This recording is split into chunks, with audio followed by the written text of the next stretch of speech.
ప్రస్తుతం మనతో మాట్లాడేందుకైతే జనసేన పార్టీ గుంటూరు జిల్లా జాయింట్ సెక్రటరీ బడే కోమలి గారు అయితే ఉన్నారు. తాజాగా ఈ రోజున మంత్రులు కానివ్వండి, ఎమ్మెల్యేలు కానివ్వండి, అధికార పార్టీకి సంబంధించి పవన్ కళ్యాణ్ గారికి కేటాయించిన 24 సీట్లను ఉదాహరిస్తూ అనేక రకాల కామెంట్స్ అయితే చేశారు. ఇదే అంశానికి సంబంధించి కోమలి గారితో మాట్లాడే ప్రయత్నం చేద్దాం. చెప్పండి కోమలి గారు, ఈరోజు ప్రెస్ మీట్ పెట్టి సీట్లు అనౌన్స్ చేశారో లేదో ఎవరైతే వైసీపీలో ఉన్న నాయకులంతా కూడా ఒక్కసారిగా ఉధృతంగా బయటకు వచ్చేసి మాట్లాడిన తీరుని, పవన్ కళ్యాణ్ గారి మీద చేసిన విమర్శల్ని ఎలా చూస్తారు మీరు? నమస్కారం అండి. నేను అదే చెప్పబోతున్నాను మీతో. మీరు అదే ప్రశ్న అడిగారు. ఇప్పుడు ఒక్క సీట్, ఎమ్మెల్యే సీటు కూడా లేని వ్యక్తి, అలాగే పోటీ చేసిన 2 చోట్ల కూడా ఓడిపోయాడు అని చెప్పే పదే విమర్శించే వైసీపీ సోకాళ్ళు ఎవరైతే ఎమ్మెల్యేలు కానీ అలాగే మంత్రులు కానీ ఉన్నారో, అలాంటి ఒక పవన్ కళ్యాణ్ గారి గురించి సీట్లు అనౌన్స్ చేసిన వితిన్ మినిట్స్లో మీరు మంత్రులు కానీ ఎమ్మెల్యేలు కానీ అందరూ వచ్చేసి మీడియా ముందుకు ఏ రోజు కూడా మీ శాఖల మీద సమాధానం కానీ ప్రెస్ మీట్లు పెట్టని మీరు అంత ఉధృతంగా మీడియా ముందుకు వచ్చి ఆ సీట్ల గురించి కానీ లేదంటే ఆయన మీద కానీ విమర్శలు చేయాల్సిన అవసరం ఉంది అసలు ఏముంది? ఈ రోజున మీ శాఖల మీద ఎప్పుడైనా మీరు ప్రెస్ మీట్లు పెట్టారా? రాష్ట్ర ప్రజల అభివృద్ధి గురించి కానీ, రాష్ట్ర పురోగతి గురించి కానీ, మీరు ఏమేం చేస్తున్నారు రాష్ట్ర ప్రజలకు అనే దాని గురించి, లేదంటే మీరు 151 స్థానాలు గెలిచి రాష్ట్రాన్ని ఏం ఉద్ధరించారు అనే దాని మీద ఎప్పుడైనా ప్రెస్ మీట్లు పెట్టి ప్రజలకి మేము ఇది చేశాము, రాష్ట్రానికి మా వల్ల మేము 150 మంది గెలవడం వల్ల రాష్ట్రానికి ఉపయోగం జరిగింది అని మీరు ఎప్పుడైనా చెప్పగలిగారా? ఈరోజు నేను ఈ ప్రెస్ మీట్లు పెట్టిన ఈ సోకాల్ నాయకులందరినీ ప్రశ్నిస్తున్నాను జనసేన పార్టీ తరఫున. ఎప్పుడైనా మీరు అలా పెట్టగలిగారా ధైర్యంగా ముందుకొచ్చి? ఈవెన్ సీఎం గారు సైతం ఇప్పటి వరకు రాష్ట్ర అభివృద్ధి మీద లేదా నేను రాష్ట్ర ప్రజలకు ఇది చేశాను అని ఎప్పుడైనా ఒక్క ప్రెస్ మీట్ నిర్వహించారా? మీరు చూసారా? ఈ 5 సంవత్సరాల కాలంలో ఇంకొక 45 రోజుల్లో నువ్వు దిగబోతున్నావు పీఠం నుంచి. తర్వాత ఎవరెక్కుతారనేది ఎవరని చెప్పలేము. మరి ఇప్పటి వరకు నువ్వు ఎప్పుడైనా ఒక్క ప్రెస్ మీటు, ఎవరినైనా జర్నలిస్ట్ని పిలిచి ఒక్క ప్రెస్ మీట్ పెట్టగలిగారా? ఎప్పుడైనా గమనించండి, మీరు రికార్డెడే వస్తాయి మనకి తప్ప ఏది కూడా లైవ్ టెలికాస్ట్ ఏది ఉండదు సీఎం గారిది. మరి ఇంక మీరు ఎలా మాట్లాడగలుగుతారు అసలు? ఏ మీటింగ్స్? సిద్ధం సభలా? అవి కూడా ప్రజల సొమ్ముతో. మొన్న కూడా కొత్తగా 2 హెలికాప్టర్లు తీసుకున్నారంట 25 కోట్లు పెట్టి. నువ్వు 45 రోజుల పరిపాలనా కాలానికి ఆల్రెడీ ఒక హెలికాప్టర్ ఉంది, తిరుగుతున్నావు. మళ్ళీ 2 హెలికాప్టర్లు తీసుకొని ప్రజాధనాన్ని వృధా చేయడం తప్ప అప్పులు తెచ్చి రిజర్వ్ బ్యాంక్ నుంచి ప్రతి మంగళవారం చెప్పబట్టుకొని రిజర్వ్ బ్యాంక్ దగ్గర బుగ్గన గారు రెడీ అయిపోతారు. ఈ రకంగా అప్పులు తెచ్చి రాష్ట్రాన్ని అధోగతి పాలు చేసి తల ఒక్కింటికి 1 లక్ష రూపాయలు అప్పు మిగిల్చి ఈ రోజున మీరు ఏం చేస్తున్నారు రాష్ట్రాన్ని? అదేమంటే డబ్బా చెప్పుకుంటారు 151 అని. 151 వచ్చినందువల్ల ఏం ఒరగబెట్టారు మీరు? జనసేనకి 1 లేకపోయినందువల్ల మేము ఏం కోల్పోయారు ప్రజలు? కానీ ఇంకా ఇలా ఈ పరిస్థితుల్లో కూడా ఈయన అధికారంలో లేకపోయినప్పటికీ పవన్ కళ్యాణ్ గారు కౌలు రైతులు చనిపోయినప్పుడు కానీ అలాగే క్రియాశీలక సభ్యులు చనిపోయినప్పుడు కూడా మొన్న 10 రోజుల క్రితం కూడా 10 కోట్ల రూపాయలు క్రియాశీలక సభ్యులకి ఆయన ఇవ్వడం జరిగింది ఇన్సూరెన్స్ కంపెనీ నుంచి. 3.5 కోట్లు ఇన్సూరెన్స్ ఏదైతే ఉందో ఈ 3 నెలల కాలానికి యాక్చువల్గా మేము మార్చి 31తో మాకు ఇన్సూరెన్స్ క్లెయిమ్ అయిపోతుంది. దానికి ఎలక్షన్ టైము, మళ్ళీ కార్యకర్తలు నాయకులు ఇబ్బంది పడతారని చెప్పి నాయకులందరూ మళ్ళీ ఈ ఇన్సూరెన్స్ చేయడానికి ఇటు వస్తే టైం అంతా కొలాప్స్ అయిపోతుందని చెప్పి ఆయన కష్టార్జితం నుంచి ఆయన సినిమాలు చేయగా వచ్చిన డబ్బుల్లో నుంచి 3.5 కోట్ల రూపాయలు మాకు జూన్ 30 వరకు మళ్ళీ క్లెయిమ్ మేము ఇన్సూరెన్స్ ప్రీమియం కట్టకుండా ఆయనే కట్టేసి మాకు అందించడం జరిగింది. ఇలాంటి వ్యక్తి ఇంకెక్కడైనా ఉంటారా చెప్పండి మీరు? అంటే పవన్ కళ్యాణ్ సీటు కూడా ప్రకటించలేదు, పవన్ ఎక్కడ పోటీ చేయాలనేది కూడా చంద్రబాబు నాయుడే డిసైడ్ చేస్తాడు అన్నట్టుగా కూడా ఈ రోజున పేరుని నాని మాట్లాడిన తీరుని మీరు ఎలా చూస్తారు? అసలు మేము ఎక్కడ పోటీ చేస్తే మీకెందుకండి? ఇప్పుడు 7 లిస్టులో 8 లిస్టులో అనౌన్స్ చేశారు జగన్మోహన్ రెడ్డి గారు, అవును కదా? అదేలే అనౌన్స్మెంట్ అంటే తెర వెనుక ఆయనే, బయట బొచ్చాను సజ్జలా వస్తారు, అనఫిషియల్ ముఖ్యమంత్రి వస్తారు, బొచ్చాను అడ్డం పెడతారు. పాపం ఈయన మా పేర్లు చెప్తా ఉంటే ఆయన వాళ్ళేంటనేది వివరాలు చెప్తా ఉంటాడు. ఎవరు? సజ్జల గారే ఇచ్చి లిస్ట్ చదవచ్చుగా. బొత్స ఎందుకు మధ్యలో పాపం తడిక? బొచ్చాకి లిస్ట్ ఇస్తారు, మేము ఎన్ని చూడలేదు, రోజు చూస్తూనే ఉన్నాం మేము. బొచ్చాకి లిస్ట్ పెడతారు జేబులో చేతిలో, పక్కన సజ్జల ఈయన పాపం వివరాలు ఏం తెలియదు అనమాట. మరి కాపు నాయకుడను మరి ఎలా చేస్తారో తెలియదు కానీ లిస్ట్ ఈయన చేతిలో పెడతారు. పాపం ఆ పేర్లు తప్ప ఈయనకేమీ తెలియదు. అన్ని సజ్జల గారు చెప్తా ఉంటారు, పలానా ఎంపీటీసీ మెంబరు, జెడ్పీటీసీ మెంబరు అని చెప్పేసి. ఎందుకు ఎట్లా? సరే 7, 8 లిస్ట్ అనౌన్స్ చేశారు. పులివెందులు ఉందా దానిలో? జగన్మోహన్ రెడ్డి గారి సీటు అనౌన్స్ చేస్తారా మీరు? చెప్పండి. మరి మేము ఎక్కడ పోటీ చేస్తే మీకెందుకండి? అసలు మేము లెక్కే లేదు కదా. మా పోటీలు, మా సీట్లు, మా ఓట్లు మీకెందుకు? మీరేం చేయాలో మీరు ఆలోచించుకోండి. ఇప్పటికీ 7 లిస్టులు వచ్చినాయి. 7 లిస్టులు కలిపి ఎన్ని వచ్చినాయి స్థానాలు మొత్తం? మినిమం ఒక 100 వచ్చినాయా?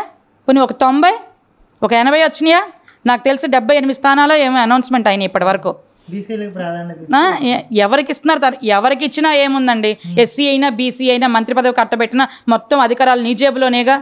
వాళ్ళు పాపం ఏముంది, షో పీస్లే కదా. ఎవరికి తెలియదు రాష్ట్రంలో ఈ పరిస్థితి? మంత్రులకి ఏమైనా అధికారాలు ఉన్నాయా? హోంమంత్రికి ఉందా? డీజీపీకి ఉందా? అసలు ఎందుకు ఇవన్నీ మాట్లాడుకొని మనం? రీసెంట్గా సిద్ధం సభలో ముఖ్యమంత్రి గారు అయితే కొన్ని కీలకమైన వ్యాఖ్యలు చేశారు. ఫ్యాన్ ఎప్పుడు ఇంట్లోనే ఉండాలి, సైకిల్ ఎప్పుడు బయటే ఉండాలి, గ్లాసు తాగేసిన తర్వాత అది షింకులో ఉండాలి అన్నట్టుగా కూడా కొన్ని ఉదాహరణలు అయితే ఇచ్చిన పరిస్థితి. ఎలా చూడొచ్చు అంటారు ఈ వ్యాఖ్యలు? ఏదో రాసిస్తే వచ్చేసి సిద్ధం సభల్లో జరగటం కాదు, చదవటం కాదు. జగన్మోహన్ రెడ్డి గారు అదే ఇందాక అనుకున్నాం కదా మనం, ఏది కూడా లైవ్ టెలికాస్ట్ ఉండదు ఆయనకి. ఆ స్క్రిప్ట్ పట్టుకొస్తారు. ఎవరో ఈ మధ్య మార్చినట్టున్నారు, సరదాగా కొంచెం సెటైర్లుగా రాసిచ్చాడు. స్క్రిప్ట్ రైటర్ మారినట్టున్నాడు. పట్టుకొచ్చాడు. ఫ్యాన్ ఇంట్లో తిరుగుతుంది అని. మంచి ఫ్యాన్ ఇంట్లో తిరుగుతుంది, రెక్కలుడిన ఫ్యాన్ ఎక్కడ ఉంటుంది? తీసి అవతల పడేస్తాం డస్ట్బిన్లో. మెకానిక్ దగ్గర ఉంటుంది. అవసరమైతే అసలు ఈరోజు ఫ్యాన్లు వాడే వాళ్ళు కూడా తగ్గిపోయారు. అందరూ ఏసీ లేదంటే ఉంటున్నాయి కదా కార్నర్ ఎయిర్ కూలర్స్, ఇవి వాడుతున్నారు. సరే, ఒకటి నేను చెప్పదలుచుకున్నాను, ఫ్యాన్ సంగతి అనవసరం. గాజు గ్లాస్ మాత్రం బాబు షింకులో తాగి పడేసిన గ్లాస్ కాదు అది, వేడి టీ మరుగుతున్న గ్లాసు. జగన్మోహన్ రెడ్డి గారు మీరు జాగ్రత్త, తొందరపడి మూతి పెట్టారనుకో మీ మూతి కాలిద్ది, మీ ఒళ్ళు కాలిద్ది. అది వేడి టీ ఉన్న గాజు గ్లాసు, అంతేగాని తాగి వాడి పడేసిన షింకులో ఉన్న గాజు గ్లాస్ కాదు అది. ఇప్పటికైనా దాంతో ప్రయోజనం ఉంది, ప్రమాదం ఉంది. జాగ్రత్త, పట్టుకోకపోయినా ప్రమాదమే, తొందరపాటుగా నువ్వు నోట్లో పెట్టుకున్నా ప్రమాదమే. టీ కాలుతుంది, అటు ఇటు చేసావనుకో పగిలి చేతులు మొక్కలు గుచ్చుకొని రక్తం చూస్తావు. కోడి కత్తి కాదు బాబు, అది గాజు గ్లాసు. ఫైనల్ ఏం చెప్తారండి? 24 సీట్లే కాకుండా ఇంకా ఏమన్నా పెరిగే పరిస్థితి ఉంటుందా? ఈ 24కి చాలామంది కూడా జన సైనికులు కానివ్వండి, వీర మహిళలు కానివ్వండి, కొంత అసంతృప్తి అలుముకున్న పరిస్థితి అయితే చాలామందిలో కనిపిస్తుంది. బయట పడలేకపోతున్నారు ఎవరనేది కూడా బహిరంగంగా చర్చకు వినిపిస్తున్న పరిస్థితి. ఎలా చూడొచ్చు అంటే 24 సీట్లేనా అనడానికి ఇంకా అనౌన్స్ చేయాల్సిన సీట్లు అయితే ఉన్నాయి, ఇంకా ఉన్నాయి కదా. 118 ఇద్దరు ఇప్పుడు అనౌన్స్ చేశారు, ఇంకా 57 ఉన్నాయి. ఎంపీ స్థానాలు 3 అంటున్నారు. సరే, అవి ఎట్లా ఉన్నా ఇప్పుడు గంగిగోవు పాలు గరిటెడైనను చాలు, కడవడైననేమి కరము పాలు. ఇది చిన్నప్పటి నుంచి వింటున్నాం. మీరు చదువుకొని ఉంటారు, నేను చదువుకొని ఉంటారు. 175 స్థానాలని చెప్పి డబ్బు కొట్టుకునే ఈ వైసీపీ ఆల్రెడీ 151 ప్రజలు ఆశీర్వదించి కూర్చోబెడితే ఏం పీకావు నువ్వు? ఒక మాట చెప్పు, నువ్వేం పీకావు ఇప్పటి వరకు? అసలు ఒక్క సామాజిక వర్గమైనా మాకు జగన్మోహన్ రెడ్డి గారు అధికారంలోకి వచ్చిన తర్వాత మాకు మేలు జరిగింది అని చెప్పే సామాజిక వర్గం కానీ, ఒక ఉద్యోగస్తులు కానీ, వ్యాపారస్తులు కానీ, వ్యవసాయదారులు కానీ, మహిళలు కానీ, విద్యార్థులు కానీ ఎవరైనా ఉన్నారా? ఏమండి 24 అయితే ఏంటి 151? అసలు ఎందుకు ఇది? నెంబర్తో పనేముంది మీకు? నెంబర్తో పనేముంది? ఒక్కటి కూడా లేని పవన్ కళ్యాణ్ గారు ఎంతమందికి మంచి చేశారు? మొన్న రీసెంట్గా వైజాగ్లో బోట్ ఫైర్ యాక్సిడెంట్ జరిగితే వాళ్ళకి ఇవ్వలేదా 50 లక్షలు, 60 లక్షలు, 50 లక్షలు ఇచ్చావు. నువ్వేమి ఇచ్చావు? అప్పులు పాలు చేసి రాష్ట్రాన్ని నెత్తిన అప్పులేస్తున్నావు జనాలకి. ఇక్కడ నెంబర్ కాదు కావాల్సింది, వ్యక్తిత్వం కావాలి, వ్యక్తిత్వం కావాలి. ఒక రకంగా 24 ఇచ్చి చంద్రబాబు మంచి పని చేశాడు. కరెక్ట్గా 25 ఇచ్చుంటే పావలాని ఒక నామకరణం అయితే పక్కగా ఫిక్స్ అయిపోయేదని చెప్పేసి ఆర్జీవీ కొంత పవన్ కళ్యాణ్ని సమర్థిస్తూ ట్వీట్ చేశారు. ఈ ట్వీట్ని ఎలా చూస్తారు? నాది 25 ఉంటే పావలా అంటారు. అదే 23 తీసుకున్నాడు అనుకోండి, ఇచ్చేదేం లేదు. ఒకళ్ళు మాకు ఇచ్చేదేముంది? అది అండర్స్టాండింగ్, అలయన్స్. అది మద్దతు కాదు, మేమేమి ఇచ్చింది టీడీపీకి. అలయన్స్లో ఉన్నాం అంతే. ఎవరి సీట్లు వాళ్ళు నిర్ణయించుకొని పక్కా చేసుకుంటాం, ఫైనల్ చేసుకుంటాం. అదే 23 తీసుకున్నాడు అనుకోండి, ఈయన 23 ఓకే చేసుకున్నారనుకోండి, టీడీపీ లక్కీ నెంబర్ అనేవాళ్ళు. నేను ఇప్పుడు అదే చెప్పింది మీకు. ఎంత ఏంటి ఎన్ని అనేది నెంబర్తో పని లేదు. గట్టిగా ఈయన ఒక్కడు పోయినసారి వెళ్ళినా కూడా మీ తాట తీసి ఎండగట్టేవాడు అసెంబ్లీలో. అందువల్ల 100 కోట్లు ఖర్చు పెట్టి పవన్ కళ్యాణ్ గారిని 2 చోట్ల రాత్రికి రాత్రి ఓడించి మీరు రాజకీయం చేశారు ఆ రోజున. కానీ ఈసారి అలాంటి పప్పులు సాగవు బాబు మీకు. ఖచ్చితంగా బలమైన సీట్లతో అసెంబ్లీలో పవన్ కళ్యాణ్ గారు అడుగు పెడతారు. అప్పుడు ఒక్కొక్కళ్ళకి ఇవ్వాల్సింది ఇచ్చేస్తాడు అందరికీ.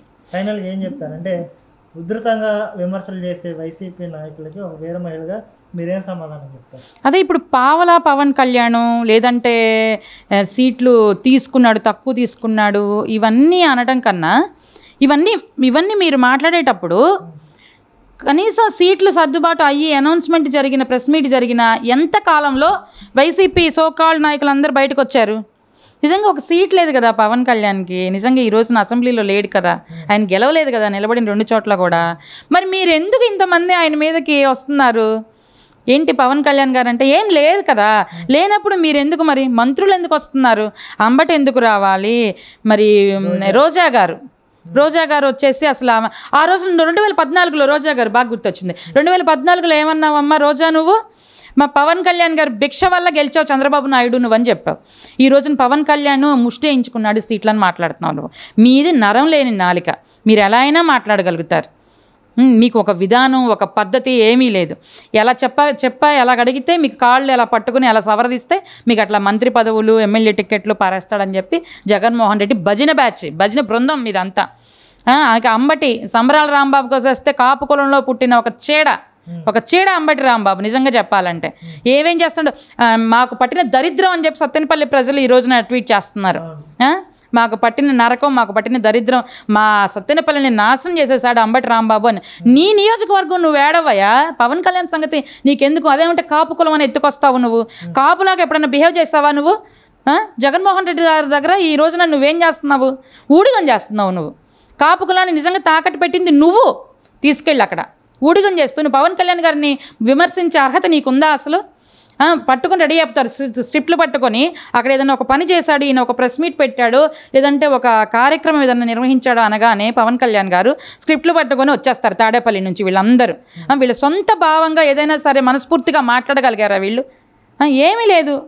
భజన బృందం అన్నమాట ఇదంతా. రేపే మాకు ఏదో చేస్తాడు, రేపు నీ సత్తెనపల్లిలో నీకు అక్కడ టికెట్ ఉంటే అసలు నువ్వు కన్నాగారి మీద గెలుస్తావో లేదో, ఏ రకంగా చిత్తుగా ఓడిపోతావు ముందు అది చూసుకో. పవన్ కళ్యాణ్ గారిని తర్వాత విమర్శిద్దు కానీ.